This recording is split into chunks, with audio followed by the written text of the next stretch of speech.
ওম নমঃ শিবায়। ভারত মাতা শিবশক্তি অবতার সত্য গীতা মুরলি। ওম পিতাশ্রী শিব বাবাকে মনে আছে? আজকের তারিখ হলো 9 ফেব্রুয়ারি 2026, প্রাতঃ ক্লাস। অরিজিনাল ডেট 22 সেপ্টেম্বর 1968। ওম নমঃ শিবায়। আজ পরম পূজ্য পরমপিতা পরমাত্মা শিব বাবা বলছেন, গডলি স্টুডেন্ট বাচ্চারা, হ্যাঁ বাবা, সারা চক্রে নিরাকার বাবার কাছে কেউ পড়েনি, তো এটা নতুন কথা তাই না? বাবা তো বলেন, আমি প্রতি 5,000 বছর পর আসি তোমাদের শতপ্রধান বানাতে। যতক্ষণ শতপ্রধান না হয়েছ ততক্ষণ পদও পেতে পারবে না। যেমন অন্য পড়াশোনায় ফেল হয়, তেমনি এতেও ফেল হয়। ওম নমঃ শিবায়। একে বিচিত্র রুহানি পড়াশোনাও বলা হয়। নতুন দুনিয়া সত্যযুগেও দেহধারী একে অপরকে পড়ায়। নলেজ তো সবাই পড়ায়, এখানেও পড়ায়। তারা সব দেহধারী একে অপরকে পড়ায়। এমন কখনো শোনা যায়নি যে বিদেহী বা রুহানি বাবা পড়ান। শাস্ত্রেও ভগবান উবাচ লিখে দিয়েছে, কিন্তু কৃষ্ণের নাম দিয়ে দিয়েছে, তো সেও দেহধারী হয়ে গেল, তাই না? এই নতুন কথা শুনে বিভ্রান্ত হয়ে যায়। তোমাদের মধ্যেও নম্বরবার পুরুষার্থ অনুসারে পৌঁছে যে রুহানি বাবা আমাদের রুহদের আত্মাদের পড়াচ্ছেন। এটা হলো নতুন কথা। শুধু এই সঙ্গম যুগেই বাবা নিজে এসে বলেন, এর দ্বারা আমি তোমাদের পড়াই। জ্ঞানের সাগর, শান্তির সাগর, সুখের সাগর, সব আত্মার বাবাও তিনি। এটাই বোঝার বিষয়, তাই না? দেখতে তো কিছুই পাওয়া যায় না, এটাও বোঝো আত্মাই হলো মুখ্য। আর সে অবিনাশী। শরীর তো বিনাশী। এখন সেই অবিনাশী আত্মা বসে পড়ে। যদিও তোমরা সামনে দেখছো এ তো সাকার শরীর বসে আছে, কিন্তু এটা তোমরা জানো যে জ্ঞান এই দেহধারী দিচ্ছে না। জ্ঞানদাতা সেই বিদেহী বাবা। কিভাবে দেন সেটাও তোমরা বোঝো। মানুষরা তো বড়ই মুশকিল মনে করে। তোমাদের কত মাথা ঘামাতে হয় এই নিশ্চয় করানোর জন্য। তারা তো বলে দেয় নিরাকারের কোনো নাম রূপ দেশ কালই নেই। সেই বাবা নিজে বসে পড়ান, বলেন, আমি তোমাদের সব আত্মার বাবা, যাকে তোমরা দেখতে পাও না। বোঝো তিনি বিদেহী পরম আত্মা। তারই সব মহিমা গায়ন। জ্ঞানের সাগর, প্রেমের সাগর। তিনি কিভাবে পড়াবেন? বাবা নিজে বসে বোঝান, আমি কিভাবে আসি, কার আধার নিই। আমি কোনো গর্ভ থেকে জন্ম নিই না। আমি কখনো মানুষ বা দেবতা হই না। দেবতারাও শরীর নাই। আমি তো অশরীরী, সর্বদা থাকি। আমারই ড্রামাতে এই পার্ট আছে যে আমি কখনো পুনর্জন্মে আসি না। তো এটা বোঝার বিষয়, তাই না? দেখতে তো পাওয়া যায় না। তারা তো মনে করে কৃষ্ণ ভগবান উবাচ ভক্তিমার্গের রথও কিভাবে বসে বানিয়েছে। বাবা বলেন, বাচ্চারা তোমরা ঘাবড়ে বা বিভ্রান্ত তো হও না। যদি কিছু না বোঝো তো বাবার কাছে এসে বোঝো। এমনিতে তো না জিজ্ঞেস করলেও বাবা সব কিছু বোঝাতে থাকেন। তোমাদের কিছু জিজ্ঞেস করার দরকারই নেই। আমি পুরুষোত্তম সঙ্গম যুগেই অবতারণী। আমার জন্ম ওয়ান্ডারফুল। তোমরা বাচ্চাদেরও ওয়ান্ডার লাগে। কত বড় থেকে বড় পরীক্ষায় পাশ করান। অনেক বড় থেকে বড় বিশ্বের মালিক বানানোর জন্য আসেন। ওয়ান্ডারফুল কথা, তাই না? প্রতি 5,000 বছর পর হে আত্মারা, আমি তোমাদের সার্ভিসে আসি। আত্মাদের পড়ান। কল্প কল্প কল্পের সঙ্গম যুগে হে জীবের আত্মারা, আমি যে তোমাদের আত্মাদের বাবা, তোমাদের সেবায় আসি। আধা কল্প তোমরা ডেকে এসেছো, হে পতিত পাবন এসো। কৃষ্ণকে কেউ পতিত পাবন বলে না। পতিত পাবন পরমপিতা পরমাত্মাকেই বলে। তিনি সব আত্মার এক পিতা। আত্মাই এই অর্গানস বা ইন্দ্রিয় দ্বারা ডাকে। আত্মা বোঝে আমরা শরীর ধারণ করে এই পাঠ বাজাই। বাবাকেও আসতে হবে পতিতদের পাবন বানাতে। তাই বলা হয় অকাল মূর্ত বাবা। অকাল মূর্ত সত্য টিচার, অকাল মূর্ত সদ্গুরু। শিখ লোকেদের খুব ভালো এই শ্লোক, কিন্তু তাদেরও এটা জানা নেই যে সদ্গুরু অকাল মূর্ত কখনো আসেন। এটাও গায়ন আছে, মানুষ থেকে দেবতা। কখন এসে মানুষকে দেবতা বানান এটা বোঝে না। সদ্গুরু অকাল মূর্ত, এসেই চেঞ্জ করেন। তিনি সকলের সদ্গতি দাতা। এটা তো পাকা নিশ্চয় হওয়া উচিত। এসে কি করেন? শুধু বলেন মনমনা ভব, তার অর্থ বোঝান। তোমাদের সদ্গুরু অকাল মূর্ত, বসে বোঝান যে নিজেকে আত্মা মনে করো। এটা তো ভালোভাবে বোঝা উচিত। বিশ্বের মালিক বানাতে বাবাকেই আসতেই হয়। তোমরা বাচ্চাদের সেবায় বোঝান, হে রুহানি বাচ্চারা, তোমরা শতপ্রধান ছিলে, তারপর পাঠ বাজাতে বাজাতে শতপ্রধানও হতেই হবে। এই সৃষ্টির চক্র ঘুরতেই থাকে না? এই সৃষ্টিচক্র, এর আয়ু আদি তোমরা জানতে না? সবাই পতিত হয়ে গিয়েছিলে। পাবন দুনিয়া দেবতাদের দুনিয়া ছিল, তারা সবাই কোথায় গেল কারোর জানা নেই, বিভ্রান্ত হয়ে আছে। বাবা এসে তোমাদের কত সমঝদার বানান। বাচ্চারা, আমি একবারই গল্পের শেষে আসি। পাবন দুনিয়ায় আমি আসবই বা কেন? সেখানে তো কাল আসতেই পারে না। বাবা তো কালেরও কাল, তাই না? সত্যযুগে আসার দরকার নেই, সেখানে কালও আসে না। তো মহাকাল, কালের কালও আসে না। ইনি এসে সব আত্মাদের নিয়ে যান। খুশিতে চলো তো? হ্যাঁ বাবা, আমরা খুশিতে যাওয়ার জন্য তৈরি। তবেই তো ডেকেছিলাম আপনাকে, এই পতিত দুনিয়া থেকে আমাদের পাবন দুনিয়ায় নিয়ে চলো ভায়া শান্তিধাম। এই কথাগুলো বারবার ভুলে যেও না। কিন্তু মায়া শত্রু দাঁড়িয়ে আছে, বারবার ভুলিয়ে দেয়। তাই রোজ রোজ বাবাকে বোঝাতে হয়। রোজ সজাগ না করলে মায়া অনেক লোকসান করে দেয়। আমি সর্বশক্তিমান, তো মায়াও শক্তিমান। সেও আধা কল্প তোমাদের ওপর রাজত্ব করে। তো রুহানি বাবা এসে রুহদের পবিত্র বানিয়ে নলেজ দেন। মায়া আবার এসে অপবিত্র বানিয়ে দেয়। খেলাটাই অপবিত্র পবিত্রর। এখন বাবা বলেন, নিজের চলন শোধরাতে পবিত্র হও। কাম বেকারের জন্য ঝগড়া আদি হয়। বাবা বলেন, এখন তোমরা জ্ঞানের তৃতীয় নেত্র পেয়েছ, তো আত্মাকেই দেখো, এই জিসমানি দৈহিক নেত্র দিয়ে দেখো না। আমরা সব আত্মারা ভাই ভাই। বেকার কিভাবে করব? আমরা অশরীরে এসেছিলাম, আবার অশরীরই যেতে হবে। শতপ্রধান আত্মা এসেছিল, আবার শতপ্রধান হয়ে যেতে হবে নিজের সুইট হোমে। মুখ্য হলো পবিত্রতারই কথা। শতপ্রধান অবশ্যই হতে হবে। মানুষ বলে রোজ রোজ ওই একই কথা বোঝান, এটা তো ঠিক, কিন্তু যা বোঝানো হয় তাতে চলো তো। করার জন্য বোঝানো হয়, কিন্তু করে তো কম, তাই অবশ্যই রোজ রোজ বোঝাতে হবে, তাই না? এমন তো আর বলে না, বাবা আপনি যা রোজ বোঝান তা আমরা ভালোভাবে বুঝে নিয়েছি, আমরা এখন তমপ্রধান থেকে শতপ্রধান হয়ে যাব। এমন বলে কি? এটা তো হতেই পারে না। তাই বাবাকেও রোজ রোজ বোঝাতে হয়। কথা তো ঠিকই, কিন্তু করে না তো। বাবাকে স্মরণই করে না, বলে বাবা বারবার ভুলে যায়। তো বাবাকে বারবার বলতে হয় মনে করানোর জন্য। তোমরাও একে অপরকে এটাই বোঝাও যে নিজেকে আত্মা মনে করে পরমাত্মা বাবাকে স্মরণ করো, তবে তোমাদের পাপ কেটে যাবে। আর কোনো উপায় নেই। শুরু থেকে শেষে এই কথাই বলেন। স্মরণ দ্বারাই শতপ্রধান হতে হবে। নিজেরাই লেখে, বাবা মায়ার তুফান ভুলিয়ে দেয়। তো বাবা কি সাবধান করবেন না, ছেড়ে দেবেন?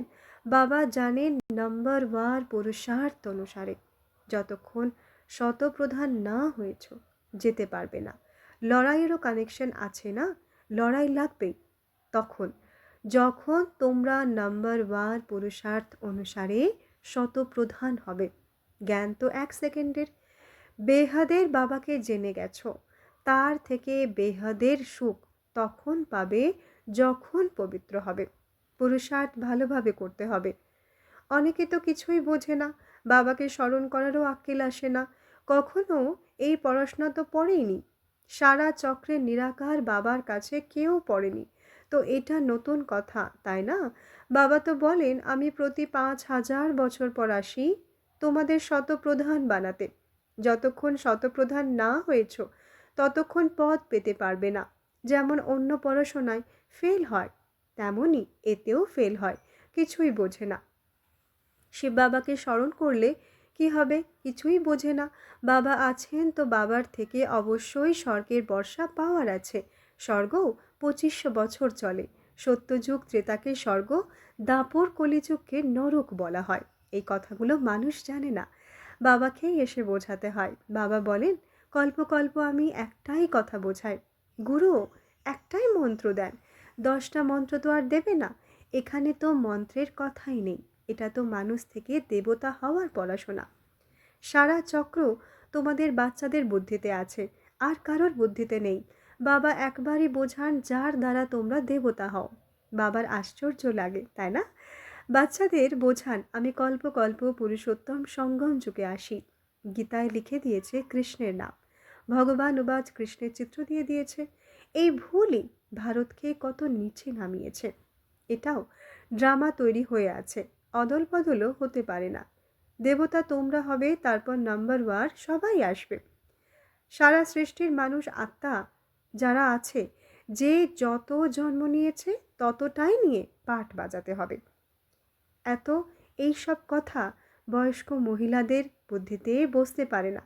তো বাবা শুধু বলেন নিজেকে আত্মা মনে করে বাবাকে স্মরণ করো, ব্যাস। সেই শিব বাবা সব আত্মার বাবা। শরীরের বাবা তো প্রত্যেকের নিজের নিজের আছে, সকলের শরীরের ওপর নাম পড়ে। সে বাবা তো নিরাকার, তাকে স্মরণও নিরাকার আত্মা করে। স্মরণ করতে করতে পবিত্র হয়ে শরীর ছেড়ে আবার বাবার কাছে গিয়ে পৌঁছতে হবে। বাবা বোঝান তো অনেক, কিন্তু সবাই এক রস বোঝে না, মায়া ভুলিয়ে দেয়। যুদ্ধ একেই বলা হয়। বাবা কত ভালোভাবে বসে বোঝান, তোমাদের স্মৃতি এলো, কত কথার স্মৃতি দেন। মুখ্য যে ভুলগুলো আছে তার লিস্ট বানাও। একটা কথা সর্বব্যাপী, ভগবান উবাচ আমি সর্বব্যাপী নই। সর্বব্যাপী তো 5 বিকার। এটা অনেক বড় ভারী ভুল। গীতার ভগবান কৃষ্ণ নয়, পরম পিতা পরমাত্মা শিব। এই ভূতদের শুধরাও, তো দেবতা হয়ে যাবে। কিন্তু এমন কখনো লেখেনি যে এমন আমরা বুঝিয়েছি, লিখিয়েছি। এই ভূতদের কারণেই ভারত পাবন থেকে পতিত হয়েছে। পতিত কিভাবে হলো সেটাও বলতে হবে। বাবা বলেন এই কারণ আছে, ভারতের উত্থান থেকে পতন হওয়ার এটাই কারণ। সর্বব্যাপী ভগবান হতে পারে কিভাবে?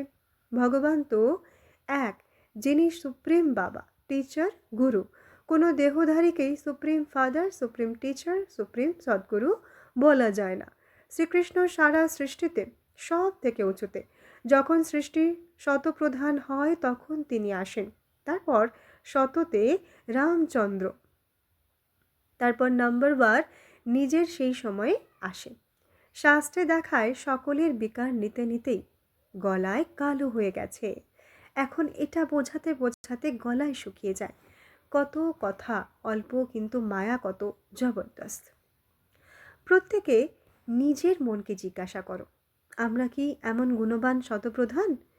বাবা বোঝান যতক্ষণ বিনাশ না হয়েছে ততক্ষণ তোমরা কর্মাতীত অবস্থা পেতে পারবে না। যতই মাথা ঘামাও, সারা সময় সে বাবাকে বসে স্মরণ করো, আর কোনো কথাই বলো না।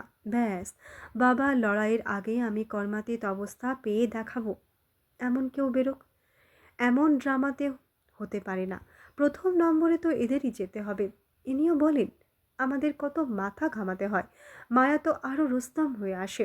বাবা নিজে বলেন আমার তো পাশে একদম সে বাবা বসে আছেন, তবুও আমি স্মরণ করতে পারি না, ভুলে যাই। বুঝি একদম আমার সাথে বাবা আছেন, তবুও আমাকে স্মরণ তো করতেই হবে, তাই না?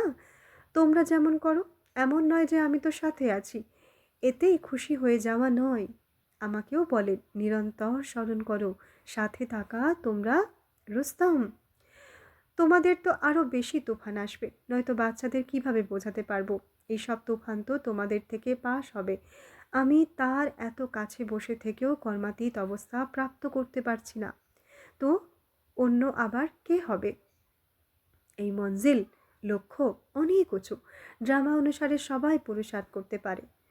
যদিও কেউ এমন চেষ্টা করে দেখাক, বাবা আমরা আপনার আগে কর্মাতীত অবস্থা পেয়ে এটা হয়ে দেখায়, হতে পারে না। এই ড্রামা তৈরি হয়ে আছে। তোমাদের পুরুষার্থ অনেক করতে হবে। মুখ্য সব কথা হলো ক্যারেক্টারের। দেবতাদের ক্যারেক্টার আর পতিত মানুষদের ক্যারেক্টারের মধ্যে কত তফাৎ আছে। তোমরা জানো আমাদের বিকারি ক্যারেক্টার থেকে নির্বিকারী বানানেওয়ালা শিব বাবাই। তো এখন পুরুষার্থ করে বাবাকে স্মরণ করতে হবে, ভুলো না। বাকি অবলারা বেচারি রাবণের বশ, তো করতে কি পারে? তোমরা হলে রাম ঈশ্বরের বশ, তারা হলো রাবণের বশ, তো যুদ্ধ চলে। বাকি রাম রাবণের যুদ্ধ হয়নি। কত তফাৎ আছে, রামায়ণের কত কথা বানিয়ে লিখে দিয়েছে। বাবা বলেন এখন তোমাদের বুদ্ধি বানরের মতো, এখন আমাকে স্মরণ করো, তো এই দেবতাদের মতো কর্তব্য হয়ে যাবে। ভিন্ন ভিন্ন প্রকারে বাবা রোজ বোঝান, মিঠে মিঠে বাচ্চারা নিজেকে শোধরাতে থাকো, রোজ রাতে পোতামেল দেখো। সারাদিনে কোনো আসরই চলন্ত চলেনি, বাগানের নাম্বার ওয়ার তো হয়, দুটো একরকম কখনো হতে পারে না। সব আত্মাদের নিজের পাঠ দেওয়া আছে, প্রত্যেক আত্মার বাতাবরণ আদি সব আলাদা আলাদা, আর তা রিপিট হতে থাকে। প্রত্যেক অ্যাকিউরেট পাঠ বাজাতে থাকে। বাবা বসে এসে স্থাপনার কার্য করেই ছাড়েন। প্রতি 5,000 বছর এসে বিশ্বের মালিক বানিয়ে দেন। বেহাদের বাবা না, তো অবশ্যই নতুন দুনিয়ার বর্ষা দেবেন। আচ্ছা, মিঠে মিঠে সিকিলাধে রুহানি বাচ্চাদের প্রতি রুহানি বাবার ও দাদার ইয়াদ প্যার গুড মর্নিং। রুহানি বাচ্চাদের নমস্তে। আমরা রুহানি বাচ্চাদের রুহানি মাতা পিতা ও বাপ দাদাকে ইয়াদ প্যার গুড মর্নিং, নমস্তে নমস্তে নমস্তে। ধন্যবাদ বাবা, ধন্যবাদ। বরদান, গডলি স্টুডেন্ট ভব। ব্যাখ্যা, সদা নিজেকে গডলি স্টুডেন্ট মনে করো। গডলি স্টুডেন্ট লাইফ সব থেকে বেস্ট গায়ন করা হয়, তো এমন সদা বেস্ট অর্থাৎ শ্রেষ্ঠ জীবনের অনুভব করো। যেমন স্টুডেন্ট সদা হাসে, খেলে আর পড়তে থাকে, আর কোনো কথা বুদ্ধিতে বিঘ্নরূপ হয় না, এমনই পড়া, পড়ানো, নির্বিঘ্ন থাকা, বাবার সাথে ওঠা বসা, খাওয়া দাওয়া, এটা হলো গডলি স্টুডেন্ট লাইফ। তাই যেখানেই শরীর থাকুক, কিন্তু মন বাবা আর সেবায় লেগে থাকুক। খাওয়া দাওয়া চলা সব বাবার সাথে, এরই মহিমা আছে। যে প্রিয় বস্তু হয় তার সঙ্গ ছাড়া মুশকিল হয়, সাথে থাকা যোগ লাগা মুশকিল নয়, যোগ ভাঙা মুশকিল। এমন অনুভবীকে বলা হয় গডলি স্টুডেন্ট। সদা হাসতে থাকো, গাইতে থাকো আর বাবার সাথে চলতে থাকো। এমন সঙ্গ আবার সারা কল্পে পাওয়া যাবে না। আচ্ছা, ওম নমঃ শিবায়।